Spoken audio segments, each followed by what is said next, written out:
Kita harus tahu bahwasanya menghafal itu atau mengingat itu adalah level pertama di dalam belajar. Menurut teorinya Bloom tadi ya, bahwasanya mengingat, membangkitkan kembali atau menarik kembali ingatan dari dalam benak kita, ini termasuk proses pembelajaran yang paling penting atau yang paling dasar. Jadi gini ceritanya teman-teman sekalian, kita juga nggak bisa bilang yang nggak penting ngafal tuh, yang penting tuh kita bisa memahami. Jadi gini brother dan sister sekalian, jadi gini bro, masalahnya adalah taksonomi Bloom itu seolah-olah adalah satu platform yang ketika atasnya itu mau dibangun, itu dibangun betul karena platform yang bawah sudah kokoh, sudah stabil gitu maksudnya. Sehingga ketika kita membangun yang kedua itu, kalau yang di bawah nggak stabil, itu berarti ada problematik nanti ke depannya. Nanti ke depannya bisa jadi mungkin dia kemudian cuma malas lalu nggak mau belajar, cuma dia bilang saya nggak mau ngafal karena saya cukup memahami aja. Padahal sebenarnya nggak ada yang dipahami kalau seseorang tuh nggak pernah untuk bisa mengingat atau bisa untuk memorization tadi, untuk bisa remember, recall dan segala macam. Contohnya kayak gini, ingat gak dulu ada orang mengelompokkan kerja itu jadi 3, kerja keras, kerja cerdas, dan kerja ikhlas. Ketika kemudian suatu waktu ada semacam kayak training motivasi gitu, trainernya biasa menyampaikan kita tuh tidak harus hanya kerja keras, tapi harus kerja cerdas. Nah, kalau di atas kerja cerdas adalah kerja ikhlas. Problematikanya teman-teman sekalian, seseorang itu nggak akan bisa kerja cerdas kalau dia belum kerja keras. Kenapa? Karena kerja keras ini kayak menjadi requirement bagi orang untuk bisa masuk kepada kerja cerdas. Dia bisa melakukan itu dulu dengan fisiknya dia, sampai pada satu titik dia berpikir bahwasanya aku bisa melakukan lebih baik. Tapi bukannya dia nggak menguasai kerja keras gitu maksudnya. Kerja keras ini adalah kayak prerequisite ya, requirements untuk bisa orang tuh mengakses sebuah kerja cerdas. Dan kalau orang sudah bisa kerja cerdas, baru dia bisa menjadi kerja ikhlas. Dia jadi kayak wadah gitu maksudnya. Nah, maka sama, remember ini atau mengingat ini atau menghafal ini adalah sebuah dasar untuk bisa ditegakkan sebuah proses pembelajaran. Dan menurut kemudian Bloom juga bahwasanya ini adalah proses yang memang paling membosankan. Membaca, rereading lagi, rereading lagi, rereading lagi, belajar lagi, membaca lagi, mengingat lagi. Bahkan sebelum kita ngerti ini apa sih maksudnya. Ingat gak dulu pas kita belajar matematik, kita belajar sin, cos, tan, kita cuma ngafal gitu kan ya. Lalu kemudian kita belajar tentang masalah algoritma, kita belajar tentang trigonometri, kita belajar tentang limit dan segala macam. Berapa banyak semua kayak formula, rumus yang kita hafal, yang kita nggak ngerti ini sebenarnya apa. Tapi hafalan ini menjadi sebuah dasar, karena di dalam hafalan itu terdapat sesuatu yang bersifat rigid, sesuatu yang bersifat kayak terus-menerus kita lakukan. Nah, ini pelatihannya susah.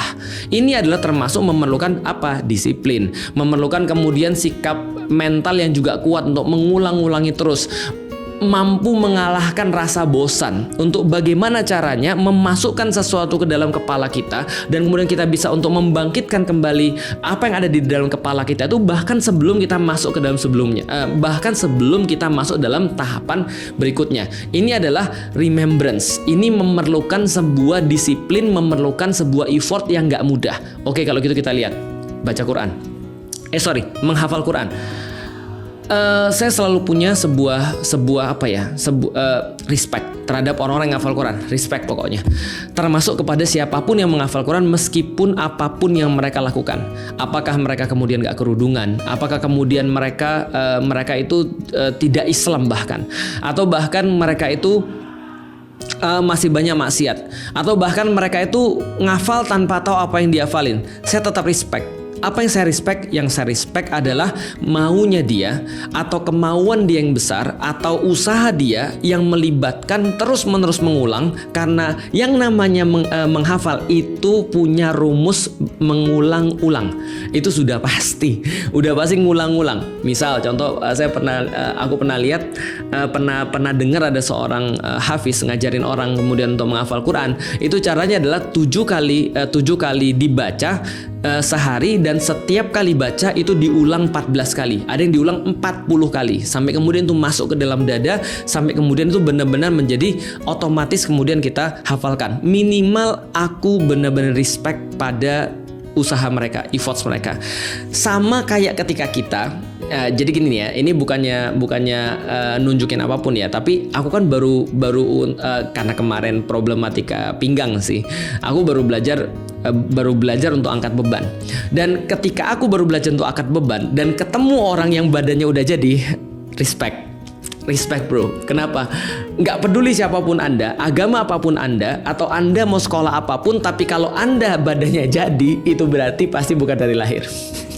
Orang bisa kaya dari lahir, orang bisa punya jabatan karena bapaknya, tapi nggak ada orang yang punya badan bagus jadi gitu kan ya, badannya mekar gitu kan ya, tricepsnya jadi, bicepsnya jadi, badan kemudian otot dadanya jadi tanpa ada kerja keras. Kebayang tuh dia ngalahin kemudian keinginannya untuk mager, tidur, nontonin Instagram, atau misalnya dia nontonin TV, ngelihat makanan ngiler, dia tetap nggak makan, dia rutin pergi ke gym, bayar gymnya, semua itu bikin saya respect bro. Artinya adalah apa? Itu sama respect kita ketika kita juga ngelihat orang S3 atau dia doktoral dari satu universitas yang terkenal lah, misalnya sulit, misalnya S3 UI, S3 ITB, S3 apalagi ITS, S3 IPB, S3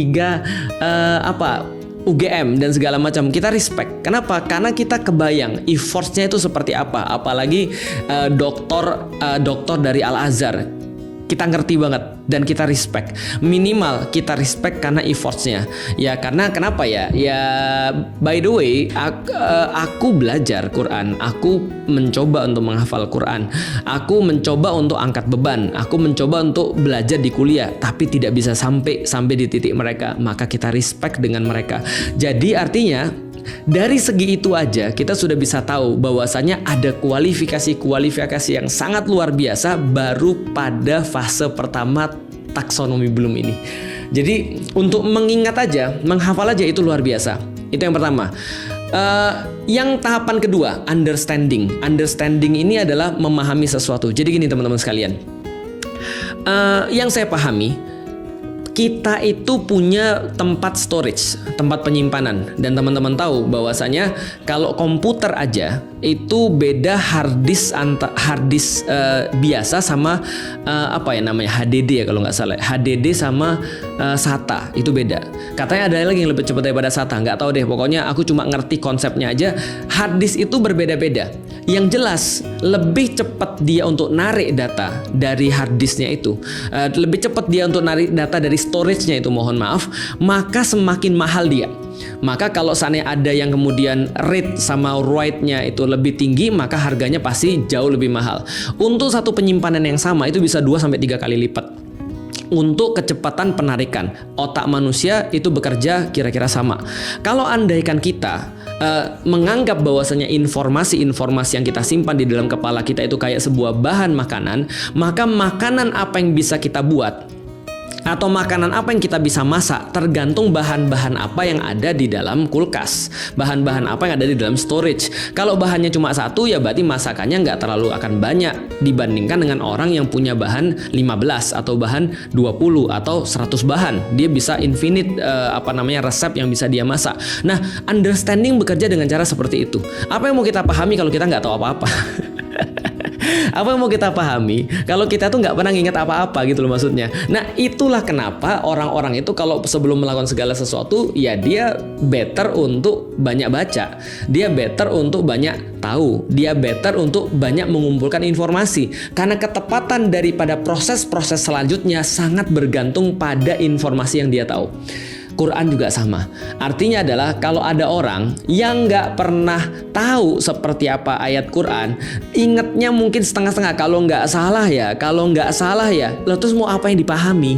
Gitu maksudnya. Artinya yang dipahami itu ya berdasarkan apa yang diingat. Makanya taksonomi Bloom itu ngasih tahu bahwasanya memorization atau mengingat itu adalah tahapan pertama. Tahapan keduanya adalah setelah kita ingat kita bisa ngerti.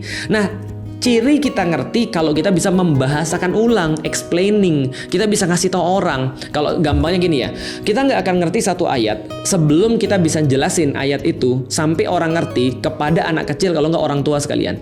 Jadi kita bisa tes ya. Misal contoh, kita sudah mengingat misalnya innallaha ma'as sabirin. Sesungguhnya Allah itu misalnya adalah sangat menyukai atau bersama dengan orang-orang yang sabar. Maka kita jelasin tuh arti kata sabar kepada nenek-nenek 80 tahun. Kalau dia udah ngerti, berarti Anda sudah understand. Kalau seandainya Anda mencoba untuk jelasin pada anak-anak 5 tahun tentang sabar itu apa, dia ngerti, berarti Anda sudah sampai level understand. Anda bisa explaining, Anda bisa membahasakan dengan cara Anda sendiri. Nah, ini adalah explaining, dan sekali lagi itu bergantung pada apa yang kita ingat atau apa yang ada di dalam kepala kita.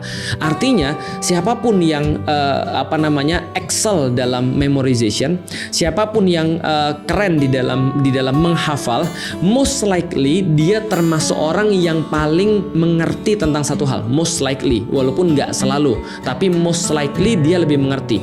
Tapi kalau ada orang yang tidak mengingat apapun, maka kita tidak bisa mengharapkan pemahaman apapun yang keluar daripada dia, karena pemahaman selalu akan lebih bagus dengan informasi yang lebih banyak. Ini adalah yang harus kita fahami tentang teori taksonomi Bloom itu. Dan yang ketiga, teman-teman sekalian, itu adalah masuk kepada apply. Kita menerapkan pada sesuatu. Nah, ini berarti problem solving. Kita tahu ketika kita sudah belajar tentang sabar, kita ngerti ayatnya, kita hafal ayatnya, kita udah memahami, bisa menjelaskan pada orang lain, dan ketika datang ke kita bisa tahu, oh ini maksudnya sabar. Oh ini maksudnya ketika kita dapat musibah, kita harus mengingat Allah. Inna lillahi wa inna ilaihi roji'un. Ini adalah kalimat sabar, istirja, mengembalikan semuanya kepada Allah. Oh ini maksudnya. Kita bisa apply di dalam kehidupan kita. Kalau lagi kayak gini, itu sabar. Nah, level selanjutnya adalah ya agak berat memang, analisis. Kita mencah-mencah lagi. Sabar tuh ada apa aja sih di dalamnya? Oh ternyata sabar itu harus ada keimanan di dalamnya. Kalau nggak ada keimanan, nggak mungkin ada kesabaran. Harus ada keimanan, karena keimanan itu akan memunculkan qanaah, rasa puas. Kalau Allah yang memberikan kepada kita, maka disitulah muncul rasa sabar. Apalagi ada perasaan bahwasanya kita pasti akan kembali kepada Allah. Makanya innalillahi wa inna ilaihi roji'un. Ini adalah ciri orang sabar, karena dia yakin akan kembali pada Allah. Dia analisis tuh, dia pecahin satu persatu. Oh ini kemudian menjadi requirement-nya. Ini kemudian tipe-tipe sabar dalam menjalankan perintah Allah, sabar kemudian menghadapi musibah, sabar tidak bermaksiat dan segala macam. Oh kayak begini kemudian penerapannya, dia analisis satu persatu. Naik kemudian ke atas lagi, dia mulai evaluasi. Sebenarnya prioritas sabar ini apa sih sebenarnya? Dia mulai evaluasi, dia bisa mempertahankan argumennya dia. Bahkan dia bisa mengkritisi.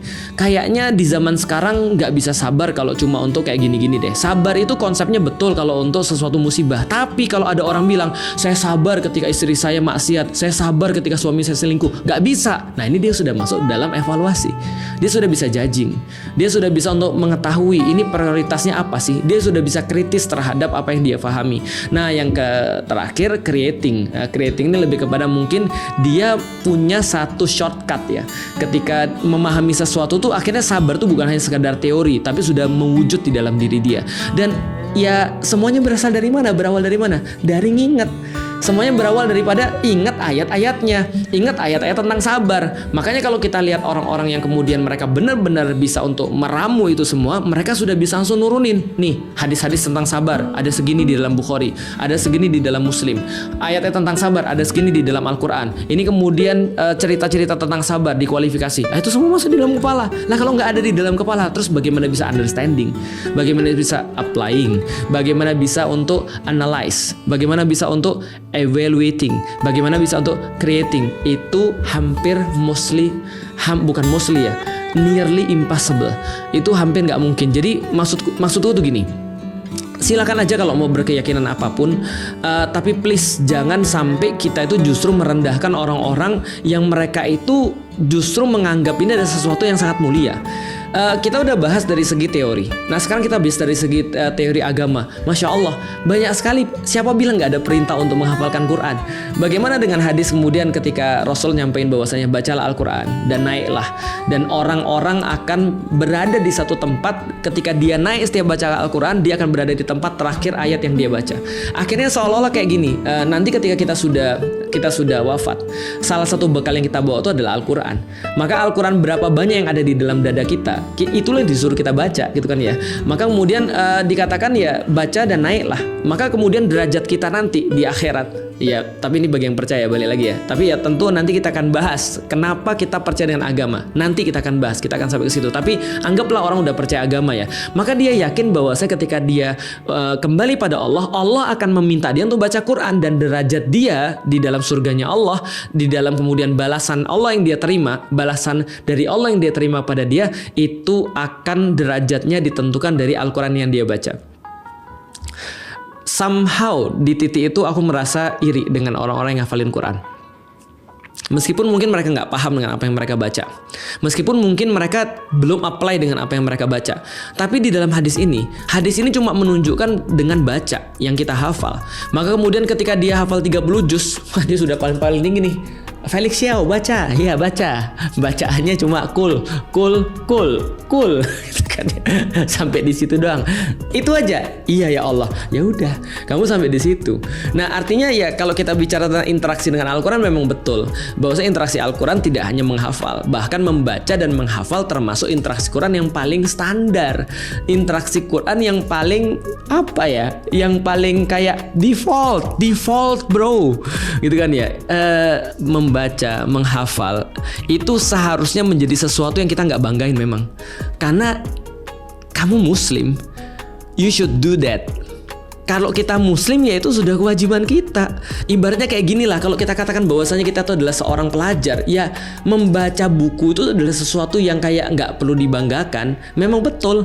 Tapi sebagai orang yang kemudian kita ngelihat ada orang effort sampai bisa ngafal, tentu saja kita respect. Seperti yang sudah kita bilang tadi, karena effortnya luar biasa. Walaupun tadi ya membaca dan menghafal harusnya menjadi nature bagi orang-orang Muslim. Nah, tapi teman-teman sekalian, kadang-kadang balik lagi ya, ini salah satu kritik lagi, mbok yao gitu kan ya, mbok yao, ngerti tahu diri. Maksudnya seperti apa? Kadang-kadang sesuatu menjadi salah kalau orang yang ngomong itu salah, atau orangnya nggak tepat yang ngomong. Contoh kayak gini ya, kalau andaikan ya Adi Hidayat, lalu dia ngomong begini, hafal Quran itu belum tentu masuk surga. Hafal Quran itu adalah sesuatu yang nature, yang harusnya ada pada orang-orang Muslim. Hafal Quran itu jangan bangga kalau cuma hafal Quran, karena itu baru level yang sangat default bagi Islam. Ya orang semua nggak ada yang protes sih. Tapi coba kalau yang ngomong Felix Xiao tuh misalnya, hafal Quran tuh belum tentu masuk surga, jangan bangga lo kalau lu menghafal Quran. Ya semua orang bilang lu aja kali males. Ya udahlah kali, kalau memang lu nggak mau ngafal, kalau lu nggak bisa ya udahlah. Tapi kan ada orang-orang yang mau meyakini itu menjadi bagian sesuatu yang baik, menjadi sesuatu bagian yang istimewa. Dan ya aku pikir kenapa harus dikritik gitu, maksudnya kenapa harus seolah-olah kita kayak merendahkan atau mengecilkan perkara-perkara itu sampai kemudian kayak meninggikan diri kita sendiri, seolah-olah kita paling paham. Nggak perlu kemudian ngafal Quran kalau kita sudah understand. Nggak perlu kita kemudian ngafal Quran kalau sekarang sudah ada aplikasi. Lah kalau aplikasinya hilang, nggak perlu kita ngafalin Quran karena sekarang zamannya sudah berbeda. Ya udah sih, kalau memang kamu berkeyakinan seperti itu, kenapa kamu harus ngerendahin orang lain? Atau setidaknya membuat orang lain merasa bahwa apa yang dia lakukan tuh kayak kecil. Ingat gak sih kayak dulu orang ngomong child free gitu kan ya? Ya kalau kamu nggak mau punya anak ya udah, tapi jangan bilang kemudian orang-orang yang punya anak itu adalah orang-orang yang otaknya stunting. Kalau orang mau punya anak itu dia masih terpenjara dengan pemikiran-pemikiran patriarki. Kalau orang punya anak itu sebenarnya dia sedang diperbudak oleh pernikahan, diperbudak secara formal di dalam pernikahan. Nggak gitu juga. Kesian ada orang-orang benar-benar pengen berdedikasi pada anaknya, yang benar-benar sayang anaknya, yang benar-benar pengen memberikan segala sesuatu buat anaknya, dan mereka juga nggak nganggap kamu kecil juga. Kan udah aku bilang, aku respect pada semua orang. Aku respect pada semua orang yang dia mau ngafal Quran, dia mau nggak ngafal Quran, dan dia mau ngeritik Islam. Aku respect pada mereka. Terserah, nggak ada masalah. Tapi mbok ya jangan mengecilkan orang yang lain. Artinya adalah mungkin itu juga menjadi problemku, tapi aku berusaha untuk tidak melakukan seperti itu. Baik teman-teman sekalian, setidaknya itu yang perlu kita bahas semua sekalian. Yang terakhir adalah, ya memang ya, Quran itu rezeki. Dalam pandanganku ya, Quran itu rezeki. Bisa untuk mengangkat Quran, baca Quran, itu rezeki. Bisa untuk menghafalkan Quran, itu rezeki. Mendapatkan hafalan Quran itu rezeki. Lalu kemudian naik lagi interaksinya, bisa untuk memahami Al-Quran, itu rezeki. Bisa untuk mentadaburi Al-Quran, itu rezeki. Bisa untuk menerapkan Al-Quran, itu rezeki. Bisa untuk mengajarkan Al-Quran, itu rezeki. Dan Allah kadang-kadang ngasih rezeki kita beda-beda. Tapi tentunya setelah kita berusaha yang terbaik dulu dong. Berusaha yang terbaik untuk membaca Al-Quran, membenahi kemudian bacaan-bacaan kita. However, bagaimanapun juga, jangankan, jadi gini deh, coba kita berpikir gini ya. Aku tuh senang banget ketika ada orang bilang gini, ini quotes dari Felix Xiao. Aku ingat banget nih, Felix Xiao pernah ngomong begini. Aku senang banget. Coba bayangin, itu baru Felix Xiao loh. Felix Xiao tuh siapa? Bukan siapa-siapa. Ngajar juga belum tentu benar kan. Ngomong juga belum tentu akan kepake sepanjang zaman kan. Tapi Allah beda. Allah ketika ngasih tahu kepada kita itu pasti bermanfaat. Tentu bagi orang-orang yang beriman ya. Dan apa yang Allah sampaikan, ketika kita benar-benar mencintai Allah, maka sudah menjadi sebuah kewajaran bahwa kita ingat-ingat banget apa yang disampaikan oleh Allah kepada kita, karena kita tahu itu pasti berguna bagi diri kita. Meskipun kita belum tahu pemahamannya atau bahkan belum bisa mengaplikasikan di dalam kehidupan kita, tapi pasti kita pengen banget untuk bisa mengingat apa yang Allah sampaikan pada kita, karena kita mencintai Allah. Temenku ada tuh yang hobi banget sama Steve Jobs, hafal tuh semua quotes-nya gitu kan ya. Ini bayangkan coba Nabi Muhammad, bayangkan mana Allah, ya kenapa harus direndahkan? Ya namanya orang mencintai, ya wajarlah kalau dia ingat semua kata-katanya. Ya, itu semua adalah rezeki, dan kita berharap mudah-mudahan kita dikasih rezeki sama Allah. Kalau rezeki artinya adalah kita berusaha minta rezeki itu sebanyak-banyaknya sama Allah dengan interaksi kita terhadap Al-Quran. Di sisi yang lain, ketika ada orang gak hafal Quran atau ada orang hafal Quran tapi mungkin masih tidak seperti harapan kita, ya udahlah, kita tahu Quran itu memang rezeki. Ada orang yang cuma dibagi ngafal doang tapi dia gak ngerti isinya. Ada orang yang kemudian diberikan sedikit hafalan dan juga kemudian pemahaman berdasarkan apa yang sedikit itu dan bermanfaat bagi orang lain. Quran adalah rezeki. Berharaplah mudah-mudahan Allah terus ngasih rezeki buat kita. Assalamualaikum warahmatullahi wabarakatuh.